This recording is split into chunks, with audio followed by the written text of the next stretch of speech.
Happy Friday, people, and welcome back to the station. This is Destination Devy, covering everything fantasy football related, college, pro, dynasty, little redraft talk here and there. And this is the All Gas Show powered by FTN Fantasy, ftnfantasy.com.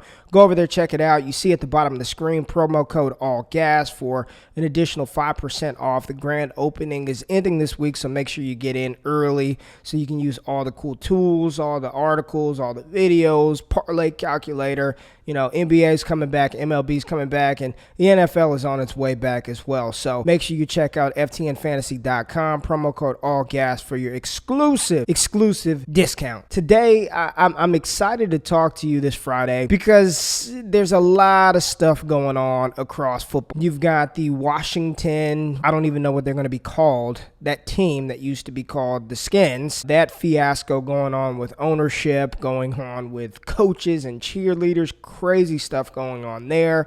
And then you've got the fear, the panic, the chaos, and the disorder that the college football season is got everybody in a panic, right? Are they going to play? Are they not going to play? Is college football going to be pushed to the spring? Some leagues have already canceled. What is happening with college? And a byproduct of that is, what do we do in Dynasty with those 2021 picks? Do we sell them? Do we buy them? Who's coming out? Who's going back? It's just pure madness. And then you look back and the contract situations. We know some players receive deals. Some players have yet to sign their franchise tender, or they're playing on their franchise tag for this upcoming 2020 season. So what does all of this stuff, what does all this shit mean for us in fantasy, and what we should be doing and how we should be approaching our individual leagues right now? But you came to the right place, because I'm going to let you know what you need to do. Fantasy football does not have to be difficult, people. And the fact that you're here watching this shows me that you're already an astute fantasy gamer, because that's what we do here. I provide you entertaining and actionable content to help you dominate your Dynasty and Devy leagues. So please, if this is your first time on the channel,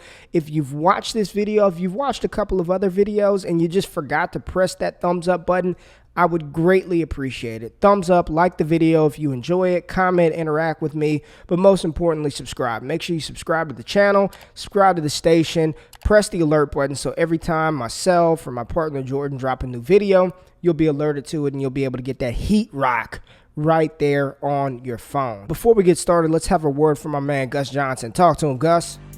You got barbecue back there, and you didn't invite me. Hurt my feelings. There's a lot of talk, a lot of chatter about this upcoming college football season not happening or being played in the spring, and that is very much a realistic possibility. I think it is more likely than not that the collegiate season is going to get pushed back to some degree. It's looking like the spring is probably going to happen. So one thing to keep in mind when you're talking about college football are the different levels of collegiate football. You've got Division I, FBS, Division I AA, FCS, then you have D2, D3, and then there's junior college football, all governed by an NCAA entity. Now, when you look at the money-making sports, it's the big Power 5 conferences, the big schools within those Power 5 conferences. Power 5 conferences, SEC, ACC, Big 10, Big 12, and Pac-12. So when you're talking about a collegiate season happening or not happening, those are the 5 conferences that we have to pay attention to the most. And really, you know, that's really what it is. And I know those teams and players in lesser conferences, realistically, when it boils down to it, it's the Power 5 schools that sort of run everything. And then you've got a couple of independents, the biggest being Notre Dame. So when you look at these conferences and the steps that they've already taken, that should be a good indicator of what's really about to happen this upcoming 2020 college football season. So what we do know right now is that 2 of the 5 Power 5 conference schools have already said that they will only be playing in conference games. Those 2 conferences, the Big 10 and the Pac-12. The prominent teams in the Big 10 that everybody knows about: Ohio State, Penn State, Michigan, Minnesota, Michigan State, Illinois, Indiana. Those are a few of the teams inside the Big 10. So we already know that those schools will only be playing each other for the 2020 season, regardless if it starts in the fall or in the spring.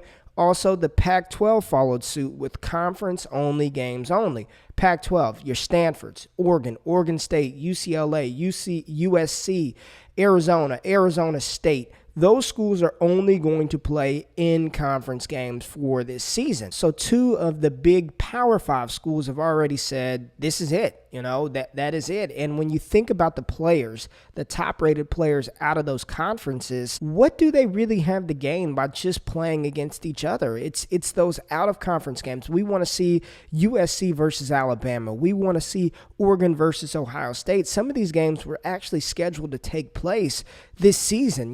That way you can put these prospects up against other top-tier talent from across the country. But that's been eliminated. Do I really need to see Justin Fields in Ohio State shred Indiana and Michigan State in Michigan? Like, we don't. Yes, there are built-in rivalries because they are part of the same conference, but, no out-of-conference play, a potential late start. You're only playing these teams within your conference. It doesn't, in my opinion, that doesn't move the needle enough for some of these prospects to put their body at risk, especially if they push it to the spring semester. There are 3 conferences who are still kind of up in the air. The SEC, that's the big kahuna. That is the big domino to drop, is the SEC. And I think whatever decision the SEC makes, everybody else will kind of follow suit. You still have the ACC and the Big 12 that are kind of waiting, like, I don't know what we're going to do. We need more information. ACC, it's the Clemsons, North Carolinas, Florida State. Big 12, Oklahoma, Texas, Baylor, Texas Tech, TCU, Oklahoma State. They're still kind of waiting, gathering information, seeing how things are going to play out. I think there was a report that the SEC wanted to wait until later in July to actually make a decision. But that's where your defending national champion LSU Tigers, Nick Saban, probably one of the most powerful coaches and people in college football. And then you've got Florida and Mississippi State and Ole Miss and all Texas A&M, big players within the SEC. Once they make their decision and say, we're either going to push forward, we're doing conference only, or we're going to move to the spring, I think that whatever the SEC does, the rest of college football is going to follow suit. And there are big ramifications for that. It's a massive revenue generator. Title IX is very important here. You can't just care about football or be like, we need football, and tell all the other sports that you don't matter, especially women's sports. You cannot do that within collegiate athletics. But the moneymaker for majority of these Power 5 conferences is football. Football is the moneymaker. So we've got varying divisions, Division 1, Division 2, Division 3, like literally, who have said that there's not going to be any fall sport competition, period. The Ivy League is the only Division 1 conference to date to say that we are canceling all sports in the fall. All collegiate competition in the fall is a wrap. You've got the Patriot League, FCS, formerly Division 1 AA. They've canceled all fall sports. The biggest one that's really, and then there's a D3 conference, and then Division 2, I believe across the board, Division 2, they're only limiting 10 competitions in football for this upcoming fall, if football is played in the fall whatsoever. But the interesting one of all of this is the junior college. The NCAA junior college, they've already said it's over. Like, we're not doing it. There's no fall sports. And there are a lot of players. Marquise Hollywood Brown was a JUCO transfer. Aaron Rodgers was a JUCO transfer. So every year you get some of these junior. Cam Newton, he went from Florida to Blinn College, then he went to Auburn. So the junior college pipeline is a really big market for some of these players who may have had to transfer from a Division I program or a D2 program, or had to go JUCO out of high school in order to get their grades together, or whatever the case may be. But that season is done. Like, no junior college football in the fall. And, pushing it to the spring, while they may be able to play, let's think about this rationally. What would the benefit be of pushing football to the spring? Because it doesn't just start January 1st. Winter break is, mid-December through mid-January. Then there's this acclimation period where players have to, mandated by the NCAA, have a certain amount of practice hours before they're even allowed to compete. So let's just say they start playing late January, early February. Now you're pushing this collegiate season literally almost up to the NFL draft when you think about what these players would have had to do. So if they're gearing up for a spring start, and they start to get these kids acclimated the end of December of 2020, let's just say end of December of 2020, that means some of these players, some of the players who will be drafted will have been in football literally from the end of 2020, play your college football season, then combine prep. Combine is April, May, and then you've got rookie mini camp, training camp. They will have gone, almost 2 straight years from the end of 2020 all the way through 2021. And those players who play on playoff teams, they're playing football into the 2022 year. I mean, that's madness when you think about it. What benefit would a Ja'Marr Chase have for even coming back in the spring and playing from January to March, from February to April? Then you've got the NFL draft. It's nothing but a big risk. It's a huge risk. If Ja'Marr Chase goes out there, plays 2 games against in-conference opponents, and then blows his knee out against Arkansas, a month and a half before the NFL draft, he hurts his stock. What does Trevor Lawrence need to prove? What are some of these offensive linemen and defensive players? I just think that we're headed to an area, if college football is delayed and pushed to the spring semester, we will not see a lot of top prospects play. There's no benefit. There's no upside to watching Justin Fields shred Syracuse. What is that going to do for his draft stock? There's far more risk than there is reward. Now, I'm talking about the top talent. If the NFL Draft Advisory Board comes back and says you're a top 75 player, top 40 player, top 50 player, tell me why. And spare me the for the love of the game argument. Bullshit. This is a business. It's about money. And any agent would recommend their client to make the wise business decision, which would be sit your ass down, prepare for the combine, get ready for the NFL draft. You're going to be a first-round pick. There's no need for you to go out there, Justin, and tear a knee up. There's no need, Rondale Moore, Rashad Bateman, Travis Etienne. Think about Chuba Hubbard. He is in line for a 400-touch season. Najee Harris in line for a 350-touch season. 1 year off, I will take that year off of Chuba Hubbard and Najee Harris not getting beat to holy hell in the college football season that's shortened, that doesn't look the same. And remember, you guys, these players, as a former college athlete, I can tell you that they are and we are creatures of habit. Everything about what they've done throughout their entire careers is flipped upside down right now. There was no, voluntary spring ball canceled. Summer workouts, canceled, started, canceled. Now you're pushing the season back. Now you're taking the season from the fall to the spring. It's completely disrupts everything that they've known as athletes. And to put them in that situation, to play in the spring, to negatively impact their draft stock, it makes 0 sense whatsoever. So for dynasty purposes, how do we take advantage of this potential situation? Trade for 2021 picks. Absolutely. I have 0 concern. I'm hearing people say, well, how are they going to perform after not playing football for a year? The same way the fucking players in the NFL who tear their knee up in preseason camp and miss an entire NFL season, come back from an injury, and they're on the field for the next football season. We're not talking about these players being hurt. We're not talking about a neck injury or blown knee or broken leg. They're not playing. Do you think they're going to lose their skill and it's going to be diminished to that degree that they're not going to be drafted? That Ja'Marr Chase, that Rashad Bateman, that Travis Etienne, that Trevor Lawrence, if they don't play, we can't take him. We've got to take Tanner Morgan, who decided to play the full season at Minnesota. We're going to take him over Justin Fields because we got to see him play in the spring of 2020. Stop. It sounds ridiculous. They will be just fine. They will be fine, and you need to take advantage of dynasty owners in your leagues that are panicked, that have fear, that think that these guys are all going to return. Listen, there are always some surprises that end up coming back for their senior season. Always. We were surprised by Travis Etienne. We were surprised at the end about Najee Harris, but a lot of people weren't on the Najee Harris train at the beginning of the season. I was. And if you pay attention to this station, make sure you subscribe. You would know that. But I wouldn't even call Najee Harris a surprise. Chuba Hubbard, while he had a 2,000-yard rushing season, he was a redshirt sophomore. That was his first season as the full-time starter. So I don't want to hear this every year so many players come back. That's just not true. And who are the players that we know right now are 1,000% coming out because they're seniors? Tylan Wallace, Najee Harris, Travis Etienne, Devonta Smith, Jamie Newman.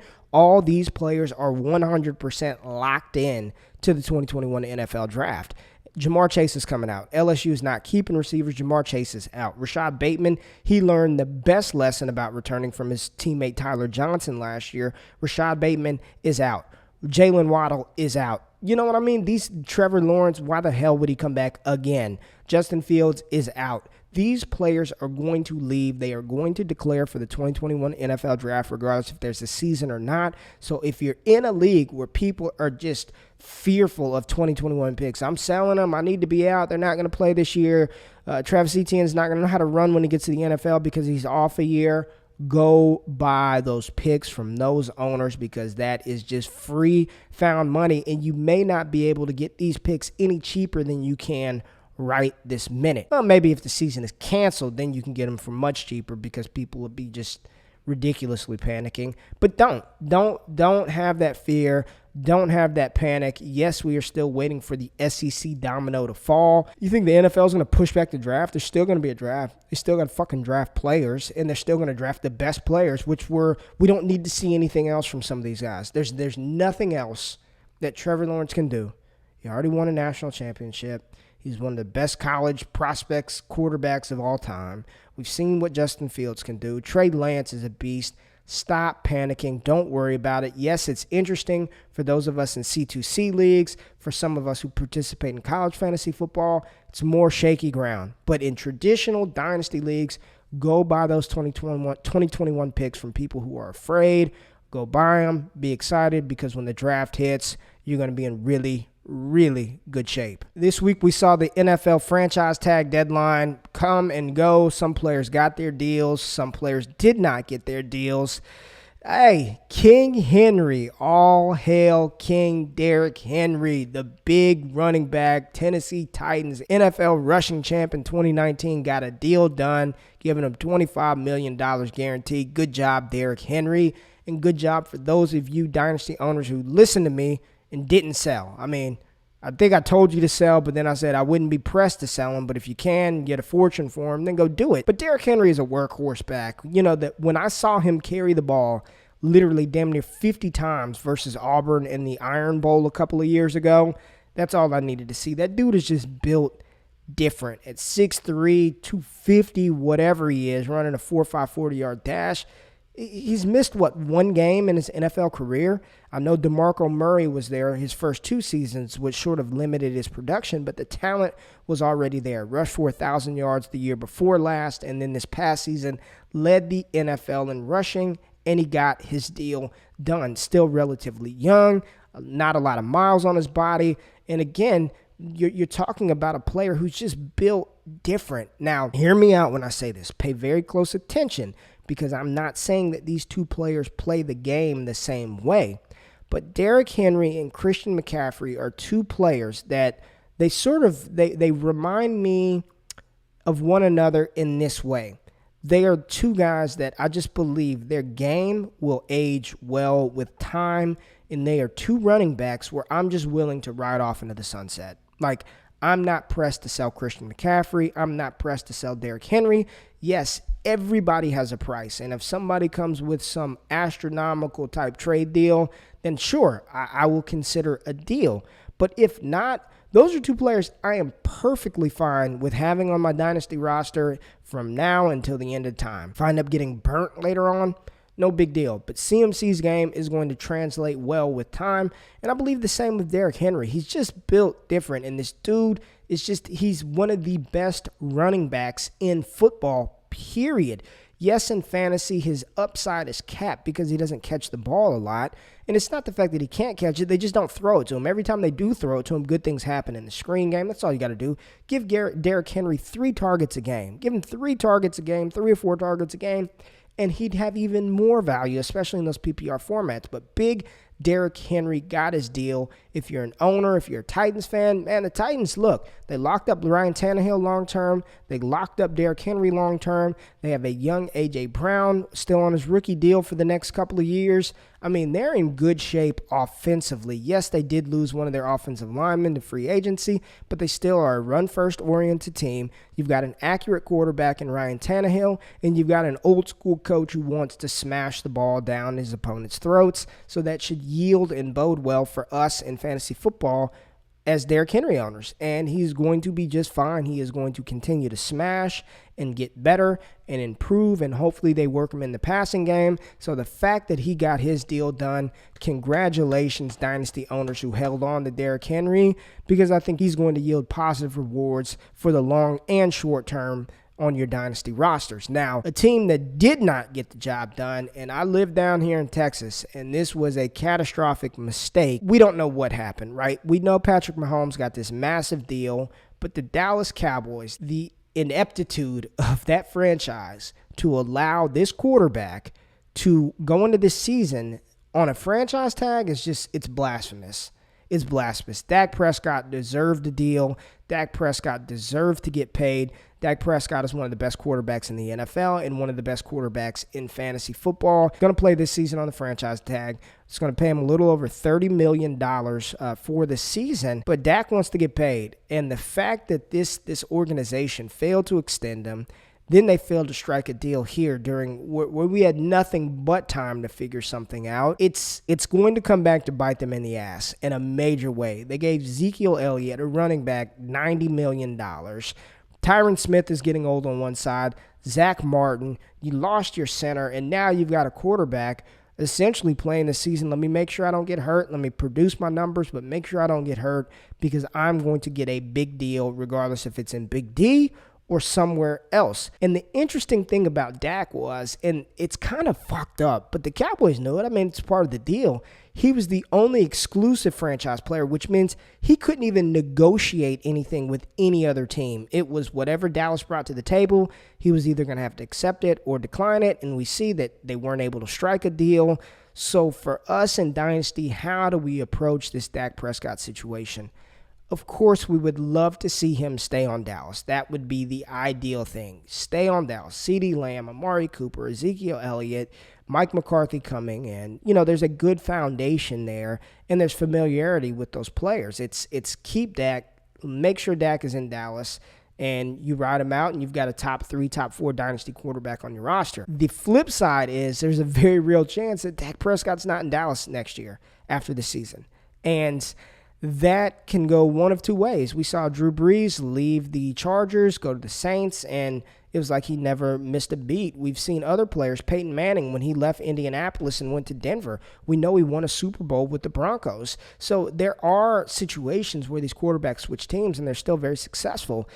But we want to see him in Dallas. But what we want, we don't always get what we want. And I have no clue how this situation is going to play out. His brother was on Twitter talking about how disappointed he was in Dallas and he knew he shouldn't have trusted the franchise. We haven't heard anything from Dak. Jerry Jones has been silent. Mike McCarthy hasn't even talked to Michael Gallup. It just seems like dysfunction within the Cowboys organization, and the fact that they failed to lock up their franchise quarterback. I think it provides a small window in Dynasty for you to buy Dak Prescott because of people having the fear that he may not be on that team next year. What if he went to Buffalo? What if Buffalo was like, oh, we're out on Josh Allen? What if he goes to Chicago or something like that? I think Dak Prescott's value should not be declining. If there are people in your league selling him out of this news because of fear of him being on another team, go buy him. I mean, go buy Dak. I mean, what if he lands up in Chicago? Good. I would take it. What if he lands up in New England? What if the Cam Newton experiment doesn't work out and he's a New England Patriot? So it doesn't matter for me where the quarterback lands. When you've got a dual-threat quarterback like Dak Prescott, who has shown to be an accurate thrower of the football that will take some chances downfield and gives you that rushing upside with his legs, whether he's in Dallas or somewhere else, Dak Prescott is a player you want. Still very, very young, talented quarterback. Go get him in Dynasty if you've got league mates who are panicked about him not signing a long-term deal. Now, the Arizona Cardinals slapped Kenyan Drake with the transition tag some months ago, right? So he's going to play this 2020 season, making about $8.5 million, which is a sizable pay raise from his $3.4 million that he was playing on his entirety of his rookie deal. But Kenyan Drake traded from Miami to Arizona, played 8 games with the Cardinals, averaged a little over 100 yards from scrimmage in those games. No bullshit. From his first carry in Arizona to the end of the season, he was a monumental upgrade over the corpse of David Johnson. Kenyan Drake's going to get paid. Let's just cut to the chase. They're going to pay Kenyan Drake. Kenyan Drake is going to be the long-term starting running back in Arizona. What kind of deal does he get? 3-year, 4-year deal, something probably in that range. But he's a talented TDT, a 3-down threat. He can catch the ball out of the backfield. He's got the size to run between the tackles. He's powerful, he's smooth, and he's gently used because we know Miami, for whatever reason, they did not want to give Kenyan Drake the ball. He came over, Cliff Kingsbury said, fuck that, you're getting the ball every which way. And because of that, you're looking at least, I'm going to be conservative, a top 15 Dynasty running back. And in my personal rankings, patreon.com/allgas, he is a top 12 running back overall. That's where I'd have Kenyan Drake. His skill set, his ability to do things in that offense with DeAndre Hopkins, Cliff Kingsbury, Kyler Murray, Christian Kirk, Larry Fitzgerald is still there. All they're missing is that dynamic tight end, which they may get in the 2021 NFL draft.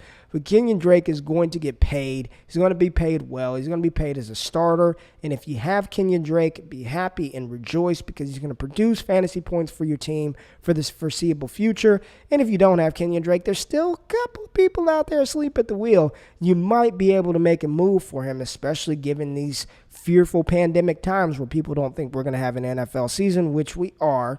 Go trade for Mr. Kenyan Drake. This is cut and dry. This is not confusing. This does not have a bunch of complex layers like the Dak Prescott situation or the situation that we're going to talk about next. Kenyan Drake is a buy. Kenyan Drake is a hold. Kenyan Drake is a damn good running back who's going to produce good numbers for us in fantasy in that Arizona Cardinals offense. Kenyan Drake wheels up. All right, if Kenyan Drake's wheels are up, AJ Green... Man, AJ Green and the Bengals, as an outsider looking in, if you guys just step back objectively, and I love AJ Green. AJ Green's one of the best college wide receivers that I actually got to see play. Ridiculous athlete.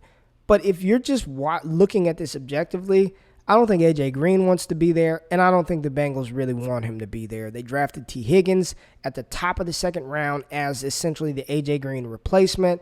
John Ross is there, Tyler Boyd is there, and they drafted Joe Burrow to pair with Zach Taylor in this new look Cincinnati Bengals offense. Whether it's this season, whether it's before the season or midway through or at the end, AJ Green's time in Cincinnati is numbered. AJ Green has missed 23 games over the past 2 seasons. 23 games. He hurt his ankle in training camp last year and missed the entire 2019 season. Hurt his hamstring the year before that, missed the back half of the season. I mean, it's just, as talented as he is, AJ Green is a 30-plus-year-old wide receiver who has not been healthy over the past couple of seasons, who has yet to sign his franchise tender, which pays him $17.9 million, which seems like a good deal, but AJ's about his money. I want to get paid. I want long-term security, and you can't knock him for that. If you don't have him right now, I guess you can go trade for him on the low in hopes that he's dealt to a contender, with hopes that he can regain that form. He still has time left, right? He's not decrepit and old. He can, when he's on the field, AJ Green is a beast. AJ Green is a baller, but it's that caveat when he's on the field. And is he going to be motivated to do that for Cincinnati this year? His name holds true, right? It's not like a Raheem Mostert who had to prove what he can do in order to get a deal somewhere. AJ Green has proven it. If he's healthy, there are NFL teams that would love to have the services of AJ Green. And on any NFL team other than Cincinnati Bengals, AJ Green value skyrockets. But right now where we stand, would he even be the number one on that team? Yes, he's the number one wide receiver. Yes, he's the best wide receiver on that team. It's a new quarterback. It's a new quarterback, a new system. And what Joe Burrow did at LSU was distribute the ball all over the field. And you've got a field stretcher in John Ross. You've got a possession wide receiver in Tyler Boyd. Now you've got the heir apparent in T. Higgins clearly to AJ Green. They spent a second-round pick on Drew Sample, the tight end. That was Zach Taylor's pick. That was a Zach Taylor guy. And then don't forget, you got Joe Mixon in the backfield. So any other place other than Cincinnati, AJ Green sees a boost in his stock. I would want AJ Green. God, we're just throwing out New England like that's the fucking name that we say. What if he went to Green Bay as Aaron Rodgers is number 2? What if he goes to New England as Cam Newton's number 1? Would love that. AJ Green's value skyrockets, but right now where we're at in Dynasty, I don't want any part of him. I don't want any part of him in Cincinnati. You're not going to be able to trade much for him. What will you get for AJ Green right now? Maybe a 2021 second, maybe more like a 2021 third round pick in rookie drafts. You're not getting much for him right now. He has not played literally all last season, and then he missed the back half of the season before that. 23 games missed over the past 2 seasons. He has yet to sign this franchise tender, so we don't even know if AJ Green is going to show up. So the fact that he didn't get a deal done, not surprising whatsoever. And if AJ Green said, fuck you to Cincinnati and didn't play, it wouldn't shock me either. But the more likely scenario is they move him, they trade him. He does not want to sign it. He doesn't want to be in Cincinnati. And for Dynasty owners, I would just proceed with caution in regards to AJ Green. So the last player I want to talk about that missed out on signing a new deal before the deadline is Los Angeles Chargers tight end Hunter Henry. Hunter Henry is that tight end that we always keep saying perennially. If he can stay healthy, he's a top 3 tight end. If he can stay healthy, he's a top 3 tight end. It's, he tore his knee up in 2018, came on slow in 2019 because he was still recovering from that ACL tear. He did finish with over 50 receptions, over 600 yards, and he scored 5 touchdowns in 2019. But it's that big if factor. And what's crazy to me is with the drafting of Justin Herbert, I thought they were for sure going to lock up Hunter Henry. A young quarterback's best friend is the tight end. And when you've got a big, talented target like Hunter Henry, it seemed like a no-brainer. But the Chargers passed. Austin Eckler got his deal. The Chargers passed on giving Hunter Henry a deal. And outside of the running back position and the kickers, the tight end position makes the least amount of money on a franchise tag. He's going to make a little over $10 million, and then he's going to be a free agent. He's going to be a free agent, and his landing spot may impact a lot of stuff in Dynasty because of where he could potentially end up. You would like to see him stay in Los Angeles and grow with Justin Herbert. For Dynasty, I'm on the cusp, right? I like Hunter Henry. I've drafted Hunter Henry quite a bit, took him in the Scott Fish Bowl, but it's just like I'm always thirsting for more. I'm just like, dude, can you play a full season? He didn't play a full season in 2018, missed 2018, didn't play a full season in 2019, and every year we're just talking about how talented he is, if he can stay on the field, if he can stay on the field, if he can stay on the field. Hunter Henry might be a bargain next offseason for whatever franchise he's on. And for us in Dynasty, I think this is a good time to go out and buy Hunter Henry. While everybody is going crazy over the Kittles and the Andrews of the world, and Travis Kelce still doing his thing, Darren Waller, go put some feelers out there for Hunter Henry. He is talented. I still am a little bit, I need to see it more consistently from Hunter Henry, but the fact that they didn't give him a deal, that's big. Hopefully they can strike a deal, but with the information that is before us today, he doesn't have one. There is no long-term security for him in Los Angeles, and because of that, you may have some Dynasty owners out on Hunter Henry, or at least willing to listen and move him for a lower price than they were a couple of months ago. So go out there, put some feelers out there for Mr. Hunter Henry as well. It's crazy when you think about the players that we discussed. The one player that a lot of people seem to be most confident wouldn't get a deal was Derrick Henry, and he's the one of these 5 players that actually got it done. No deal for Dak Prescott. Kenyan Drake's, we know it's on the way. AJ Green, Hunter Henry. Those are players that you need to proceed with a little bit of caution. Put some feelers out there for all of those players on that list. But King Henry, they got it done. They figured it out. And for Dynasty, that is a thumbs up. That is moving the needle in the right direction, and you should be happy to have big Derrick Henry on your team. And hell, I'd be happy to have any of these other guys, maybe a little bit iffy on AJ Green. But because they didn't get deals done, make sure you go out there and put some feelers out there in your Dynasty leagues. That's the show. I hope you enjoyed it. I hope there was some strategy in there, or at least this show brought you some ideas of some players that you need to be acquiring, gave you a little insight to the upcoming college football season and what you should do with those 2021 draft picks. If you'd like the content, please hit the thumbs up button. please subscribe to the channel. And if you enjoyed me, if you enjoyed our interaction today on the show and you just want to feel and get a little bit more from Ray, patreon.com/allgas. I've got my cornerstone rankings. I've got my Devy top 175, all broken down by class year, 2021, 2022, 2023. So if you need to know who's coming up in the next couple of years, do that. Again, this show is powered by FTN Fantasy. Make sure you check out ftnfantasy.com. Use the promo code ALLGAS for 5% off when you sign up. Man, I love y'all. I appreciate y'all. The words of the late philosopher Nipsey Hussle. Hustle and motivate, baby.